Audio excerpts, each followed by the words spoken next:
नमस्कार दोस्तों, मैं हूँ सीमा बोरा। दोस्तों, आज हम आपको बिगनर्स के लिए योगाभ्यास बताएंगे। जो लोग योग में बिगनर्स हैं और कठिन योगाभ्यास नहीं कर सकते हैं, वह पहले दिन योग की शुरुआत इन अभ्यासों से प्रैक्टिस करें। दोस्तों, आज से हम 11 दिन तक आपको बिगनर्स के लिए योगाभ्यास बताएंगे। इन अभ्यासों के नियमित प्रैक्टिस करने से आप अपनी संपूर्ण फिटनेस को पा सकते हैं। सबसे पहले आपने ऐसे ही स्टाफ पोज में ऐसे बैठ जाते हैं। कमर गर्दन आपने अपनी बिल्कुल सीधी रखते हैं और अपने दोनों हाथों को ऐसे अपने थाइस के पास ऐसे रख लेते हैं। सबसे पहले आपने अपनी पैरों की अंगुलियों को ऐसे आगे पीछे करना होता है। श्वास अंदर भरते हुए अपनी पैरों की अंगुलियों को ऐसे पीछे करते हैं, श्वास छोड़ते हुए आगे। ऐसे ही पैरों की अंगुलियों को 8 से 10 बार श्वास प्रश्वास के साथ आगे पीछे करते हैं। इस स्थिति में आपकी कमर गर्दन बिल्कुल सीधी रहे। इसके बाद आपने दोनों पंजों को ऐसे पीछे की तरफ स्ट्रेच करते हैं और श्वास छोड़ते हुए ऐसे आगे। दोस्तों, इन अभ्यासों को आप श्वास प्रश्वास के साथ प्रैक्टिस करेंगे। जब भी आप ऐसे पीछे को झुकेंगे, आपने श्वास अंदर भरनी है और आगे को जब झुकते हैं तो श्वास को छोड़ते हैं और आपके दोनों पैर बिल्कुल सीधे रहें। ऐसे ही 8 से 10 बार पंजों को आगे पीछे करने के बाद ऐसे अपने पंजों को ऐसे गोल गोल घुमाते हैं।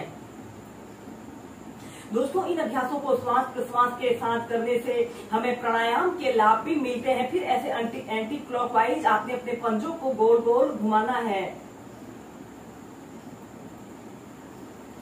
इसके बाद आपने अपने राइट पैर को उठाकर लेफ्ट थाइस के पास ऐसे रख लेते हैं। ऐसे अर्ध पद्मासना की पोजीशन पर ऐसे आते हैं और एक हाथ से अपने पंजे को ऐसे पकड़ लेते हैं और एक हाथ को ऐसे अपने घुटने के पास ऐसे रख लेते हैं।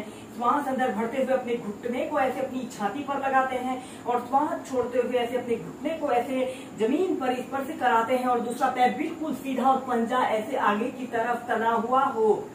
श्वास अंदर भरते हुए पीछे, श्वास छोड़ते हुए नीचे।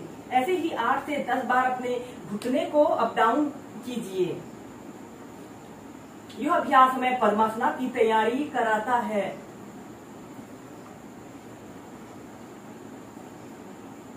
फिर इसके बाद ऐसे ही दूसरे पैर से इस अभ्यास को प्रैक्टिस करेंगे।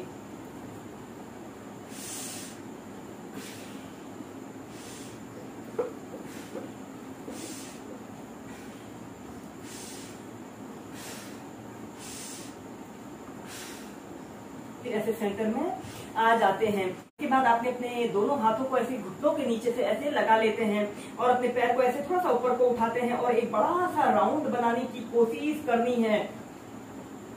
इस स्थिति में आपकी कमर गर्दन बिल्कुल सीधी रहे।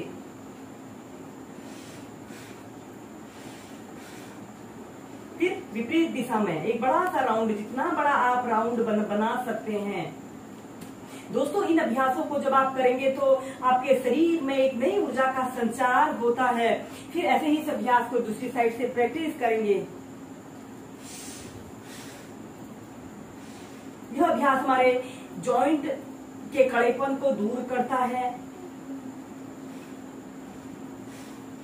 और यह अभ्यास गठिया, ऑर्थराइटिस, ऑस्टियोपोरोसिस जैसी सभी समस्याओं को दूर करने का सबसे बेस्ट और इजी अभ्यास होते हैं। फिर धीरे धीरे नीचे।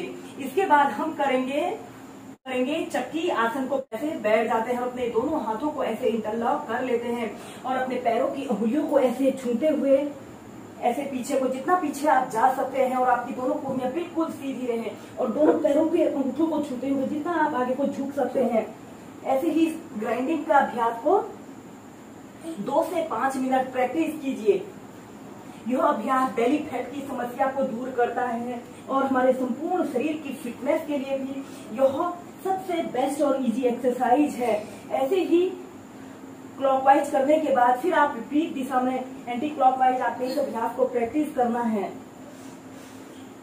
लंबे गहरे श्वास प्रश्वास के साथ आप इन अभ्यासों को प्रैक्टिस कीजिए।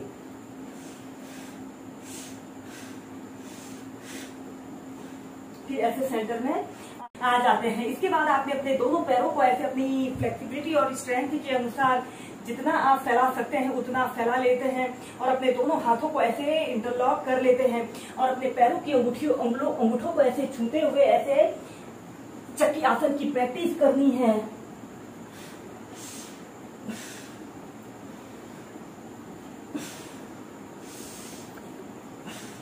फिर विपरीत दिशा में।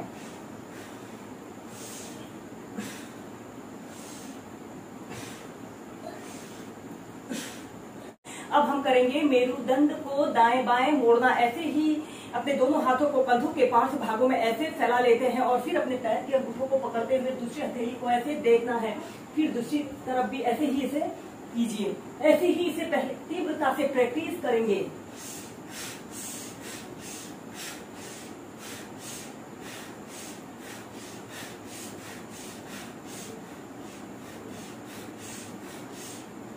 मेरुदंड को दाएं बाएं मोड़ने के बाद आपने अपने दोनों घुटनों को ऐसे थोड़ा सा ऊपर को ऐसे उठा लेते हैं और अपने दोनों हाथों से ऐसे अपने टखनों को ऐसे पकड़ लेते हैं और सांस छोड़ते हुए धीरे धीरे ऐसे अपनी कोहनियों को जमीन पर स्पर्श कराने की कोशिश करते हैं और ऐसे सीधे देखते हैं।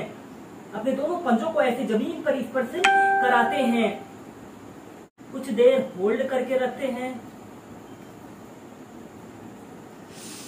फिर ऐसे सेंटर में आते हैं। धीरे धीरे ऐसे अपनी कोहनियों को ऐसे जमीन पर स्पर्श कराते हैं। ऐसे ही से आप 8 से 10 बार प्रैक्टिस कीजिए।